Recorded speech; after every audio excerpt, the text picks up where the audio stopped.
chapter, in this print, Kuf Mem Vav 146, second column on the bottom, very bottom. He says something phenomenal, the morale. The Torah tells us, or shivas yomim. A Jew is not permitted to have yeast in his possession for 7 days. Like chometz, a Jew is not permitted to have for 7 days. Kineged shiva yomim, shivein gula l'kris yamsuf. From the time we left Egypt till the splitting of the sea was 7 days. The seventh day, the Egyptians went into the sea closed on them, they were destroyed. On the seventh day, the cloud said to Yoshua, on the seventh day,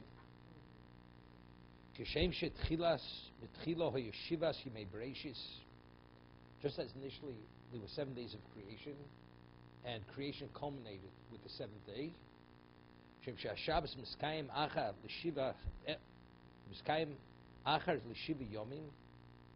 as the Shabbos happens after 7 days, it's the seventh day. Identically,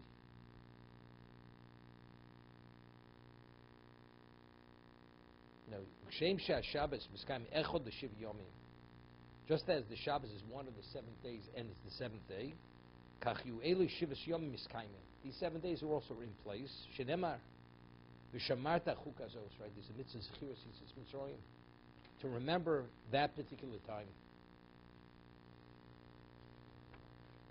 Lemoado, adkam. It's a midrash. So the midrash is equating the time we left Egypt till Kriyas Yamsuf to the 7 days of creation, as creation culminated with the Shabbos. The Gula culminated with the splitting of the sea and the destruction of the Egyptians on the seventh day.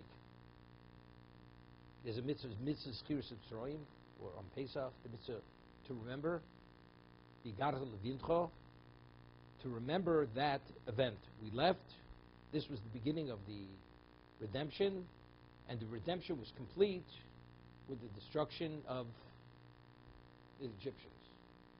Famous Sefarno, which we always mention, that a subject who's enslaved, even if he flees, he's never free till his master no longer exists. So when we were truly taken out of Egypt, when did that process come to a complete level? When the Egyptians drowned, were destroyed. The Egyptian armies were drowned in the Yamsuf. Then we were free of our masters.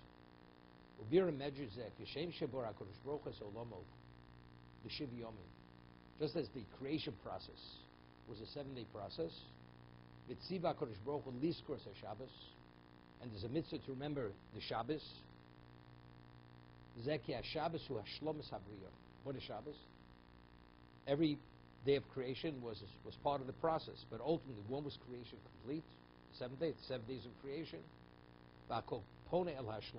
Something that's not complete doesn't have nearly the value of something which is complete. So everything goes in the direction of completion. Shu'ikr, that is the objective. The objective is to bring about a result. What's the result? To have a world that's complete.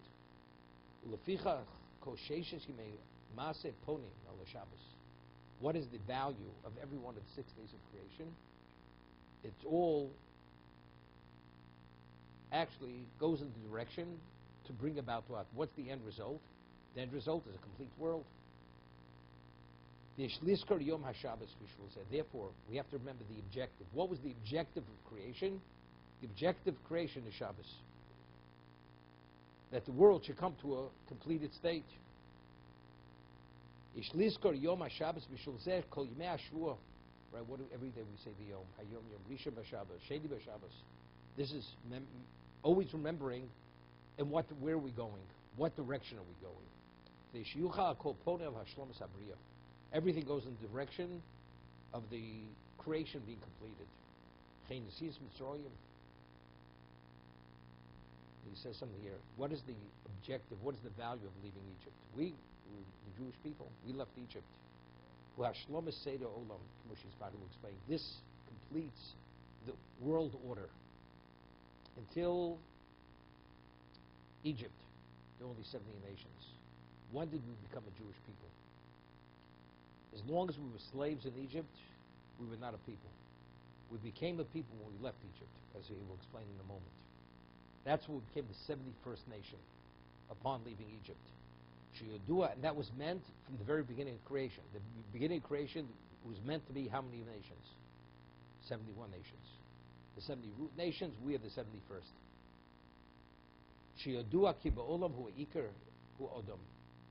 What's the primary creation in existence? The human being. The human being is the objective and the center of creation. And of all humans, of all nations, who did he choose? He chose the Jewish people. So when did we reach that level of completion? When did it crystallize? When did it culminate? Meaning, Egypt was an incubation process. That was the gestation. We were gestating in Egypt. When we left, then we took on a persona. When we left, who left Egypt? Israel left Egypt. And when did that persona, when did it take on a full developed level? I mean, the ultimate was Sinai, but in terms as a people. We were a people. In Egypt, we were enslaved, we were people, but we weren't a nation. Because when we came to Egypt, we came 70 people from Egypt. We weren't a nation.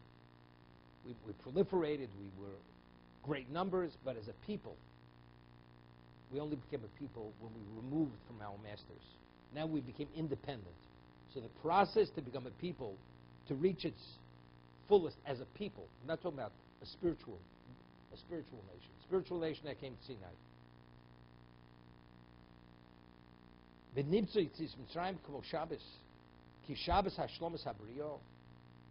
Shabbos is the completion of creation.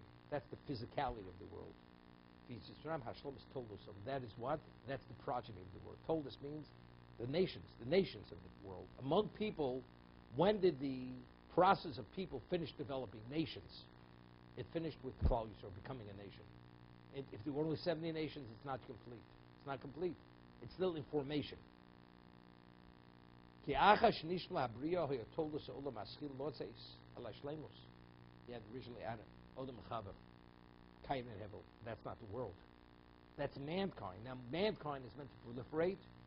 Initially, you had 70 root nations at the time of Migdal Bavel, right? When he dispersed them, 70 language, that's when there were 70 root nations established. But the world's not, it's in process. It's in the making. That's the Toldus Olam. That's humanity evolving. The purpose of existence is the human being. Now, what is the purpose of the human being? There should be humanity. What is humanity comprised of? 71 nations.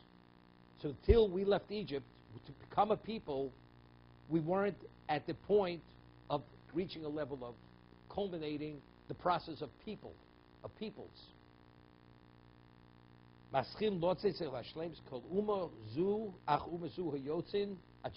They developed.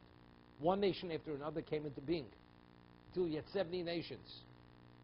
Originally, before you had Lot committed incest with his daughters, there was no Ammon and Moab. At first, it was only the children. One daughter named the child Ammon, the other Moab. The older one was Moab, the other one was Ammon. Right, the two daughters of Lot. Then they became a people. Until Asaph came into being and had his family, there wasn't a nation called Edom. It was Asaph, it wasn't Edom. Then there was an Edom. So as time went on, Egypt proceeded. Egypt already existed. Mitzrayim was a nation. Klal Yisrael were the last nation to evolve as a people. Now he says, interesting.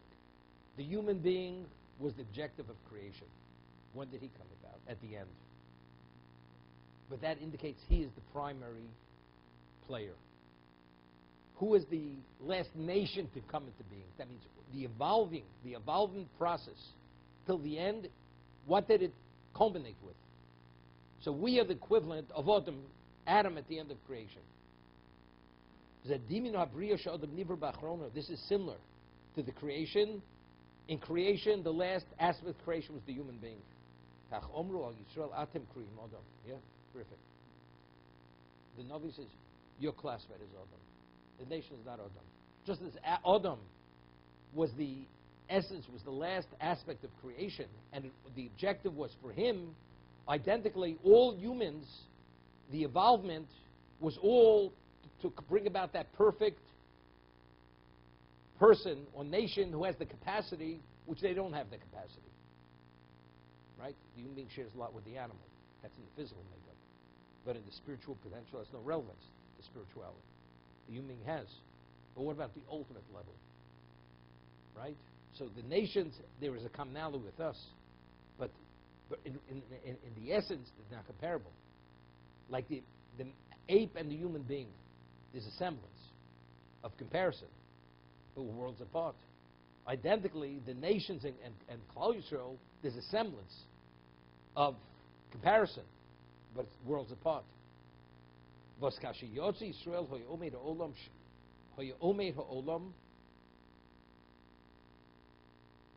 shlo yotze ut shum uma el hapoel.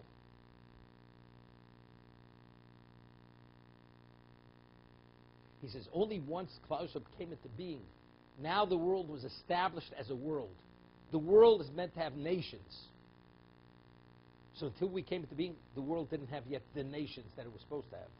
So when was the world established as inhabited by the nations that they were meant to be inhabited by?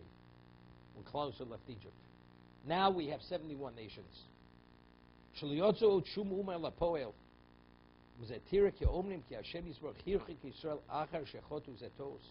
says something else. I mean, what is the basis? Maral speaks about the Greeks. The Greeks had said, they issued all the decrees, we're not permitted to study Torah, not to circumcise ourselves, not to keep Shabbos, not to sanctify the new moon.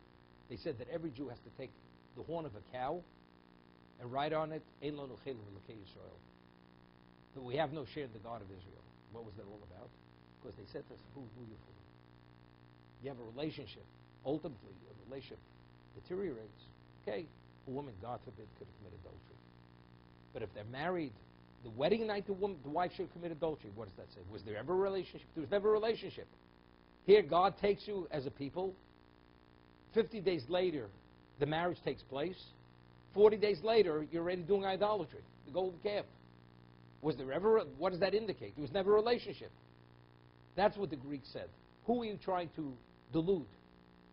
You're delusional. Therefore, every Jew should have a plaque, a horn of a cow. Ein lanu chelik v'elokei Yisrael. That's how the Maral explains it.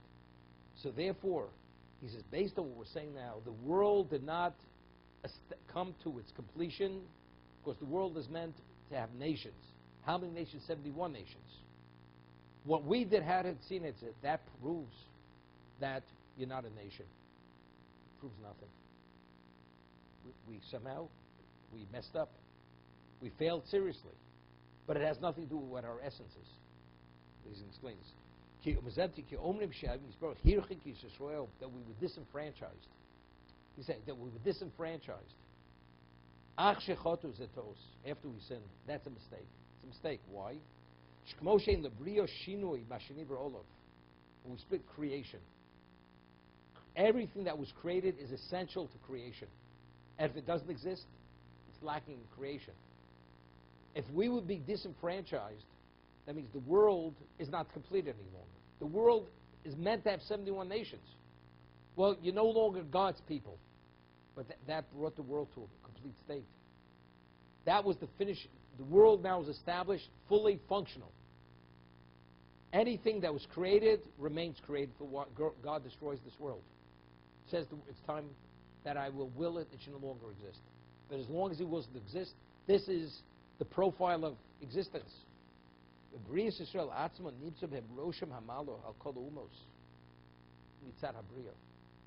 All nations took on a status of nations when we became the 71st nation. You this person, give an example, a tadpole becomes a frog. It loses its tail and it becomes a frog. But it's a tadpole. No, a tadpole is not a fully developed frog. when it turns into a frog, now it's fully developed. 70 nations are not really nations yet. You only assume the status of nation when you have all nations. So when we became the 71st, they became one of the 71 nations. Until then, they did not have the full profile of what a nation is. Nation means you're one of 71. So our coming to being, we gave them status. Every nation took on a status. That's what he's explaining it. Good example with the tadpole. Tadpole into the frog. V'dover shu brio ain't shini lo klal. Anything which is part of creation, there's never a change. Ki al mase lokim ain't lo sveinu grow. Once God creates something, brings something to it, you cannot detract from it, you cannot add to it. Lefichoch, k'mo shenizkar yom haShabbos, kol shvua me'atam shamar l'malo. Right? Shabbos is the seventh day. You cannot add, you cannot detract. And all of a sudden you would say, you call a week work a 5-day week, a 4-day week, call it what you want. But a week is 7 days. Then, now, and forever. Right? Everybody acknowledges there's no such thing as an 8-day week. A week is 7 days. Because everything, when it begins, it culminates. When does it culminate? When it ends. When does the week end? It ends with the seventh day. We always discuss Yitzis Mitzrayim because what? That's when creation came about. In terms of the world inhabiting nations. So just as there's a mitzvah to remember Shabbos, there's a mitzvah to remember Yitzis Mitzrayim. Because Yitzis Mitzrayim is the equivalent of Shabbos. What Shabbos is to the physical world, Yitzis Mitzrayim is the world now has reached its level of inhabiting the peoples that it was meant to inhabit, which is 71 peoples, nations. Because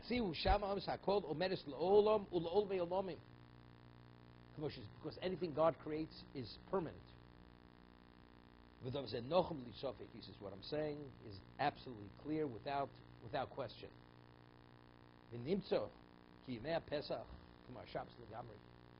So the 7 days of Pesach, we left Egypt on the 15th. It culminated on the 7th, 7 days later. That's when we reached the full status of a free people. Then we were truly free. We emerged at the time of redemption, but when we were fully redeemed, fully free, when the Egyptians were destroyed on the 7th day. The 7th day connotes completion. I mean, Hashem could have destroyed them on the 8th day, on the 6th day. No, there's a parallel between Shabbos, the 7th, versus the 7th day of the Kriyas Yamsuf was on the 7th day. It's the completion of word regarding the humanity.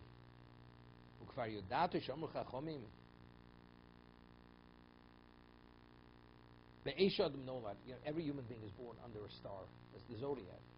And what does the zodiac indicate and establish? Each person's destiny. Whether you can be wise, your temperament, all these things.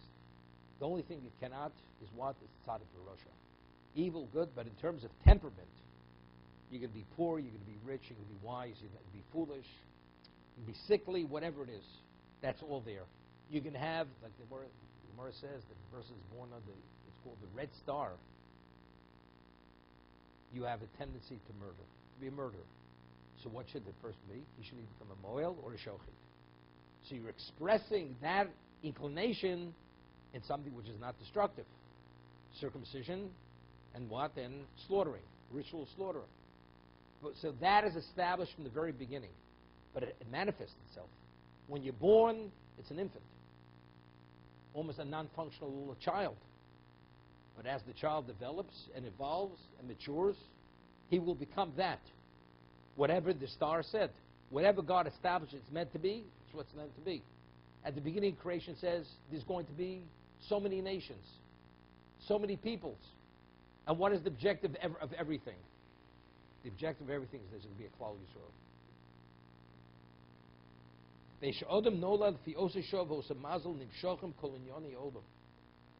Everything evolves from that first moment when you're born into existence.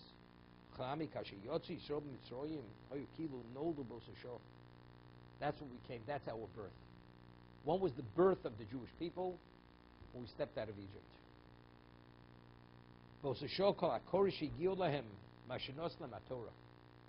That we meant to receive the Torah, now we have the projectile. We're going in that direction. 50 days. Day 1 is the day we leave Egypt. The moment we leave Egypt. The clock starts ticking, we're counting towards 50. What's meant to be immediately implemented, put into place. Soon afterwards we have the Anei HaKovod. The clouds of glory. Where does this all emanate from? Since there has to be a Jewish people. So we come into being, what facilitates all that? What facilitates? You have the Anei HaKovod. So therefore we always mention Yitzis Mitzrayim. Why? Because that moment determined everything that follows. Sufficient. Therefore, Shabbos is once in every 7 days you have a Shabbos. Can you make about the Shivas Yomim? That's the parallel. The splitting of the sea, the destruction of the Egyptian army, that's when we took on a full-fledged profile as a nation. Because we no longer had masters. We became a free people. Here,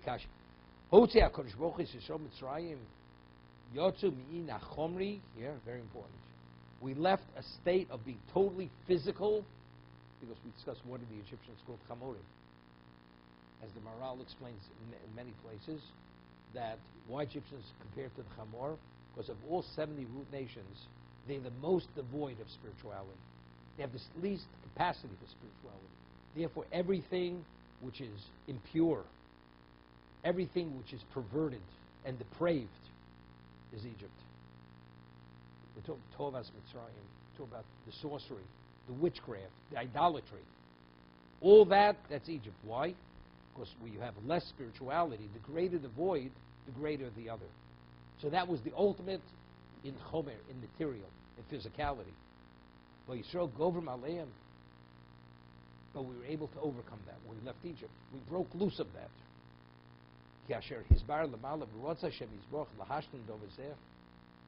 And Hashem wanted to bring that to a complete state. We're overcoming it, but we have to totally extricate ourselves from it. It's not, there's a big difference when you overcome something. Overcoming, I have an issue, I have to suppress it. When you break from it, I don't have to contend with what that was. So when we left, we overcame it. We were suppressing it. But when did it come to a complete level that we had? It was more than we're suppressing it. We broke from it. That's with the splitting of the sea. When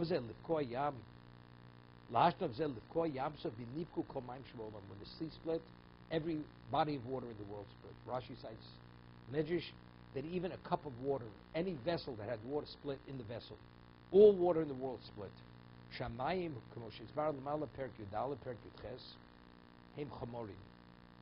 water is physicality, but it's an interesting physicality. Water takes on many forms. You put it in a narrow location, it's one form. A wider location spreads out. You heat it, it turns to vapor. You put it on the cold temperature, it hardens. So it's a type of physicality which, based on its set situation, that will determine what it is. Shein bo tsura. It doesn't have a tsura. It doesn't have any specific profile. It doesn't have a profile, form.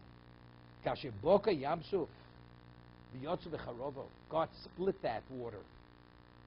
And they walked on dry land, the seabed. Yotzu shram mi'in achormi legamri. That means he split the physicality. He split the water. He removed us from the water. Achikoni Yisrael as Milo Nivdelis. What was split is unheard of. Was the most spectacular of all the miracles. What even the maidservant prophesied, there was something which we were totally extricated from anything in the physical. We had no relevance in our essence to what physicality is. Shkol Yitzisrael lo yirak over zeh shiotz mitzrayim hachomri hagoru apochus. We left Egypt, we were at the low point. This is the Mem Teshari Tuma. We were the lowest level of physicality. You couldn't go lower. That was the beginning. But what happened? There was an ascent, as we discussed. Every day closer, this is the counting of the Omer. Every day closer to Sinai, we were one level advanced in purity and one level further removed from the impurity of Egypt. When did we make that total break? It was on the seventh day. It's not because we haven't been pursued by the Egyptians, therefore the sea had to split. The splitting of the sea had significance in its own right. God split the sea for us. We had to go through the sea. Because water represents, we had to cross the sea. Water represents physical. In many guises. So therefore they have relevance. So Hashem had to break it, had to destroy that, had to overcome that, push it aside, and that was a confirmation of our extrication from that past experience. So therefore the leaving Egypt process was a 7-day process. It culminated with what? With the Kriyas Yamsuf. It's interesting.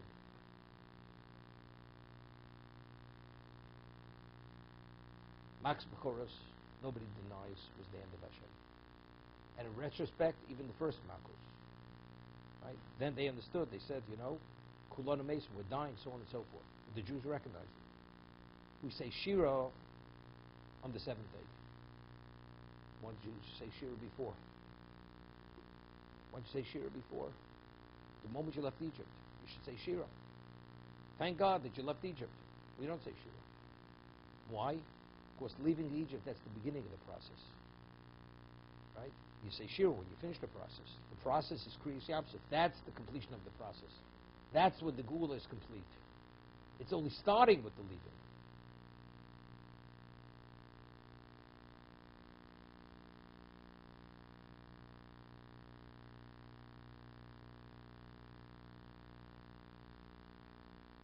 So it's interesting. There's an argument in the Mishnah. We say it in the Agora. It's a Mishnah in Brachos.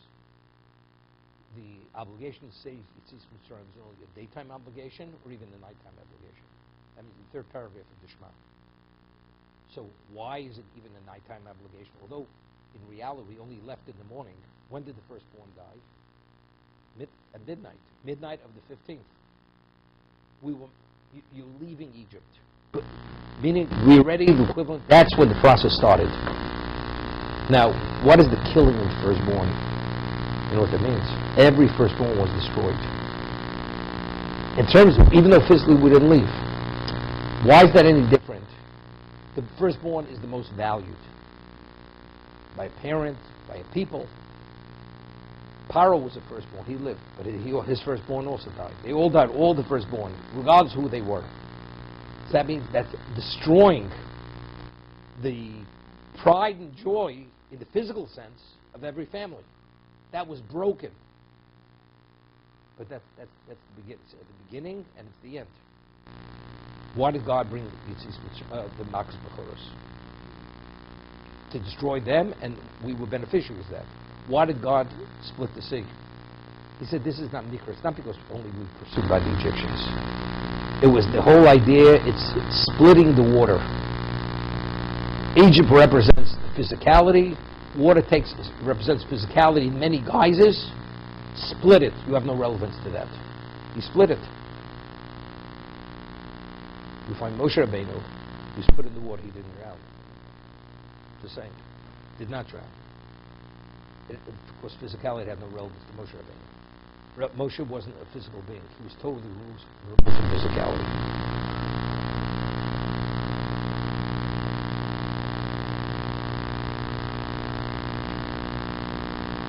So therefore, I'm saying, so when do we say Shira? We say Shira when it's complete. That's the 7th day.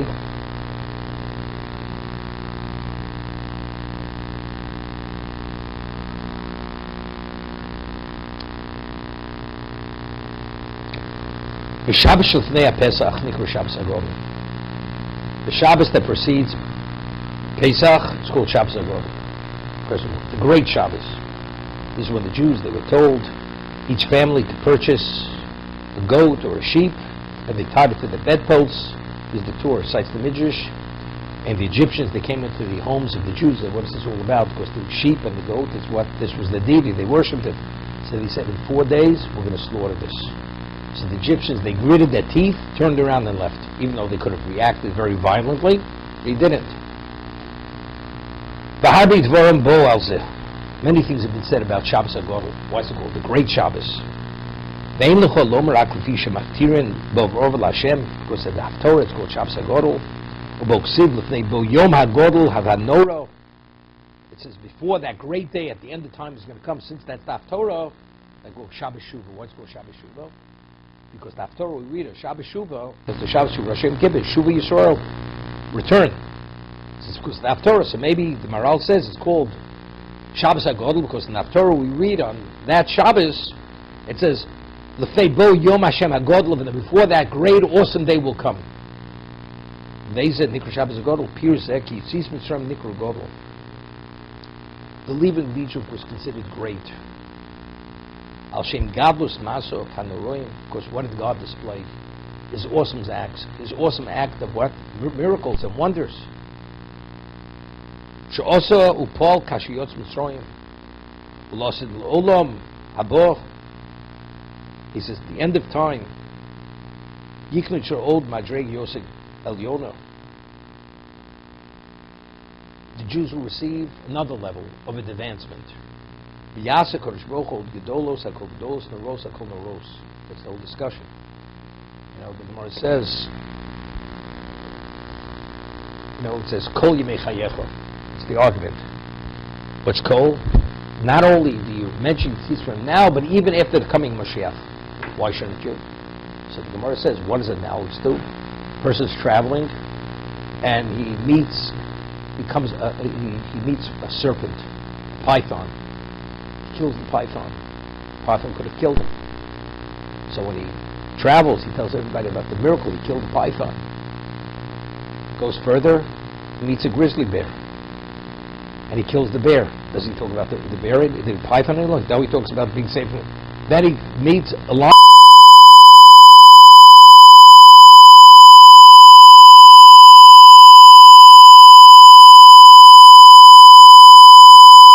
Is going to perform them are going to actually, the miracles of Egypt are going to pale compared to those miracles. He still mentioned Yitzis Mitzrayim. So that's what we say. The miracles that we haven't yet seen. We can't even fathom Kriyas Yamsuf. With its 50 miracles, 200 miracles, 250, whatever happened there. We can't fathom it. That's going to pale compared to what's coming in the future. This is Shabbos HaGodel. It speaks about the ultimate, what's going to be.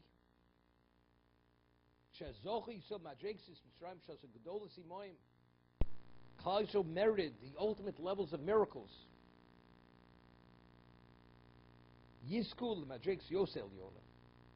Ultimately, we're going to merit, that's the Haftorah, a level which is beyond that we're worthy of miracles that go beyond that. In that context,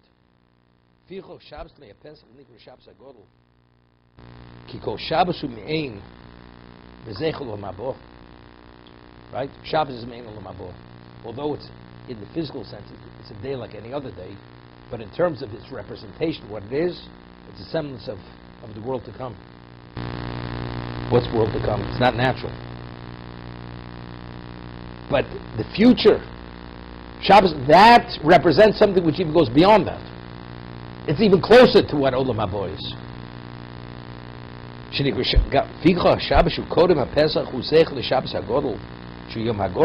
That it's alluding to what's ultimately in the coming, in the offing, what's coming.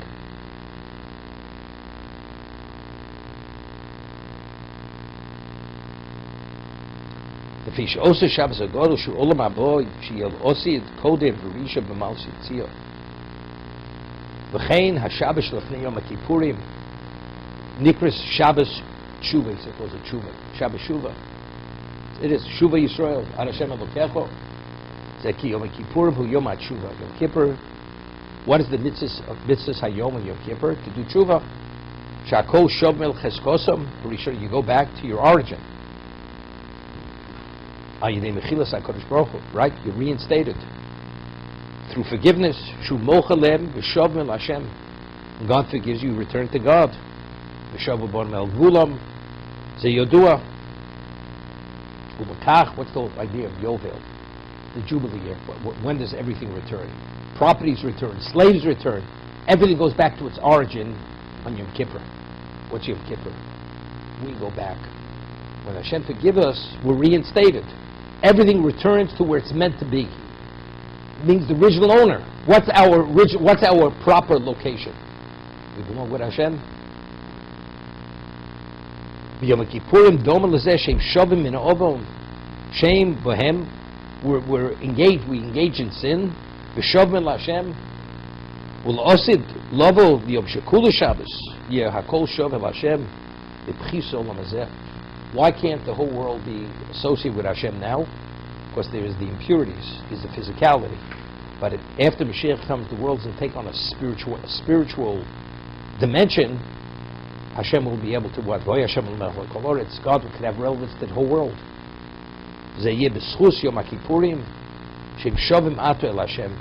Why ultimately we merit the ultimate.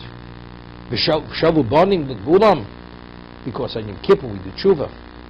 And it's really good, very good, because we said the Parshas Numa, Mashiach will not come until we do tshuva. We say it every day. Uvol Etzion Goel.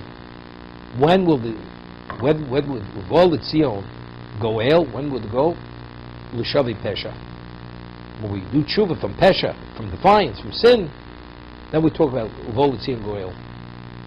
When are we going to come through the Goel to Tzion? L'shavi Pesha. When we do tshuva. So he's saying, in the merit of the Jew being reinstated in Yom Kippur, that we return to God on Yom Kippur through tshuva, through forgiveness, that ultimately will give us merit that we should be able to fully return. All existence will return to Hashem. Without Yizkul Oshavos Shabbos El Hashem, Neishagol Shabbos Hu Me'ein Olam Habo, V'zechlo. Shabbos is the equivalent of Olam Habo. Kach HaShabbos Hu Kodem Yom Kippurim Hu Me'ein HaShabbos Shiyah Kol Shov El Hashem. At a semblance of the ultimate Shabbos. Davka Shabbos HaKodem, the Shabbos Achra. It's saying it's only the Shabbos that precedes Yom Kippur is called Shabbos Shuvah. Right? The Shabbos that follows, that's already Sukkot. Right? Ki HaShabbos HaHu Kodem Ve'olim Ve'malo. V'od Kev Shabbos Osid Shu Olam Habo Shach Zel Yom HaKippurim. Because once Yom Kippur passes, has no relevance. So it's still the Shabbos which has relevance to Yom Kippur. Once Yom Kippur is over, it's finished. It's right. First, we're still in the Aseh Tshuva. We're still in the Tshuva mode. The Shabbos from Yom Kippur is in preparation for Yom Kippur also. The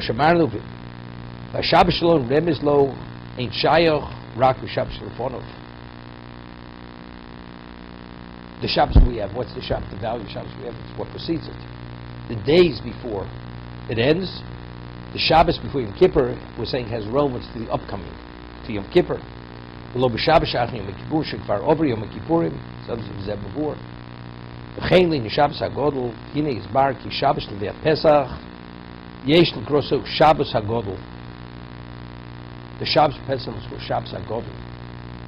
It's the great Shabbos, because what ultimately will this precipitate? Ultimately, where we're going to increase Yam Suf. The ultimate, the most spectacular, awesome wonders and miracles. And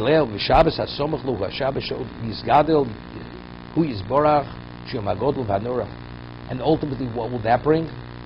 Right in the Haftorah we read, the coming of Mashiach, where even the miracles, the greatest of this existence, will pale to those miracles. Now they say, people say such nonsense. Why is it called Shabbos HaGodol? Because the rabbi says a long Shabbos for Hashem. You know, that's called Shabbos HaGodol. I mean, they say it's printed. It says, you know, that's that why it's called Shabbos HaGodol. I mean, this we're talking about something good. You know, what it's the Torah brings, the Midrash, there were miracles. We could have been killed and we weren't killed. Despite the fact that because we had to examine the sheep or the goat for 4 days before we brought it as a Korban Pesach. That was the mitzvah Hashem gave us.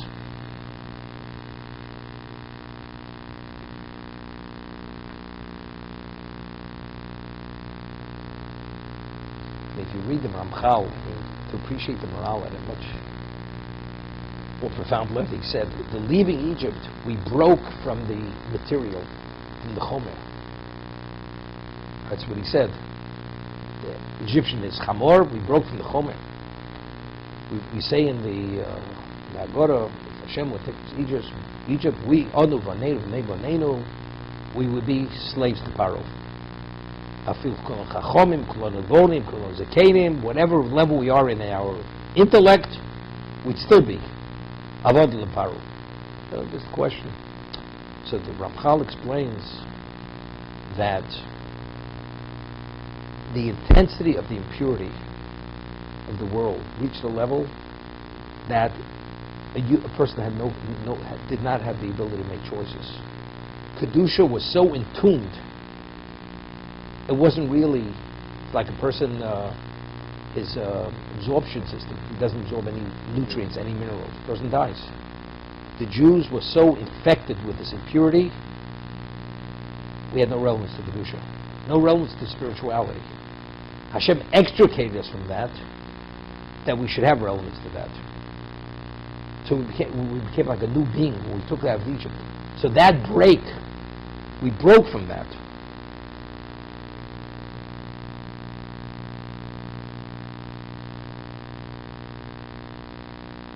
And again, as I said, what is tumah? What is impurity? It's a void. It's a void. It's a spiritual void because Hashem removes himself from that.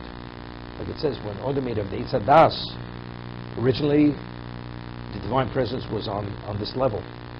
It ascended.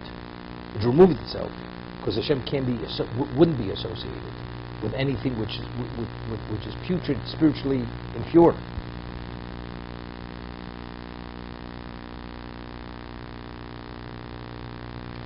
Vayi b'shalach paros om.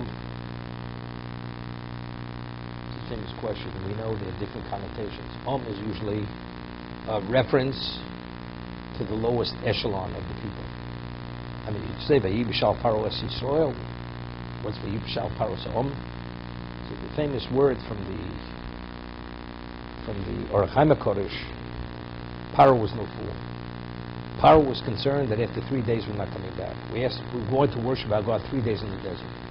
What happens if they don't come back? So what guarantees they should come back? We were the what? We were the financial backbone of Egypt. The slave trade. The slaves. We were the slaves. So Paro sent with the Jews hundreds of thousands of Egyptians. This is the Arab, the rabble. He said to them, if they don't come back, you can assume their workload. So he thought that threat will guarantee that they're going to make sure the Jews come back. What happened? The Jews are not coming back. So what happened with the rabble? They said, we had our minds. We go back. What do we go back to be slaves? We're not going back. So not only did he lose the Jews, he lost the hundreds of thousands of Egyptians that he sent along with us to guarantee our return. So it says he regretted. Why did we send out the people? What did we do? So Om is not referring to Klal Yisrael. Vayi b'shal paros Om. Om is referring to the Egyptians. Om is the Bnei people, the lowest echelon of people. Vayasav Elokim Som derech hamidbar Yamsuf. God took him a circuitous route, the way through the desert. Yamsuf. Mechilta Reb Lezer Omer. Derech kedei liyagon. Hashem took us derech. Derech is to wear us out, to make us weary, tired. Kedei Omer ane ona b'derech kochi. My strength was afflicted on the way. Right? We just had, Lech Lecha mi'artzcha. Hashem gave him 3 guarantees: children, wealth, and renown. So he says, because when a person travels, it has a negative effect, financial, physical, and also renown. You lose. The people know who you are. Hashem guarantees you'll be reinstated at all 3 levels. Hamidbo litzarfon. So the derech is to liyagon, to wear us out. The midbar is to purge us. Shenema hamolicha b'midbar agodl v'anoro. Yamsuf l'nasoson. Why did he take us to the Red Sea? He into the sea to test us. Are we going to complain? Are we going to travel straight into the sea without uttering a word? Or are we going to say, like, unfortunately, are there a lack of graves? Do we have to come die here? And they failed.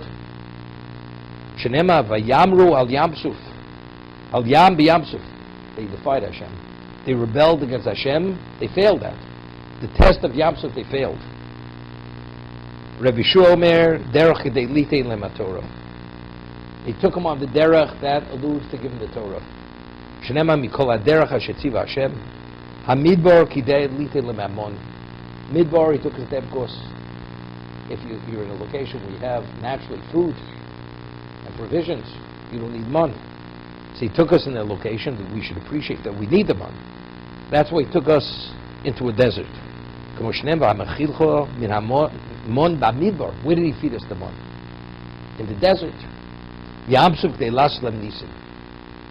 So it's not to test us. The primary reason is because how many nisim were we exposed to? So it's for our own spiritual development, to be exposed to that dimension of the hand of Hashem. Shenema vayigar b'yamsuf yechrat. He scolded the sea, and it dried up. We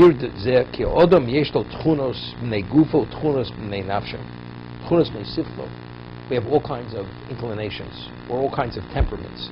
Some emanate from our physicality, our emotional makeup, and our what? And our neshama. You have the physical, you have the emotional, and you have the spiritual. First, some people are naturally docile, naturally satisfied. Some people just naturally, as much as they have, they never have enough. And they have to contend with this. They have to break it. They have to take control of their lives. Everybody has their own struggles. And each struggle is tailor-made to the person. Certain people are fearful of things. Everybody has his own thing. Some people come upon certain concepts more easily than others. Whether it's spirituality, gravitate more naturally towards spirituality. Other people have difficulty with spirituality. Seeing is believing. Show it to me. So if you can't show it to them, okay. So they have a problem. To be continued.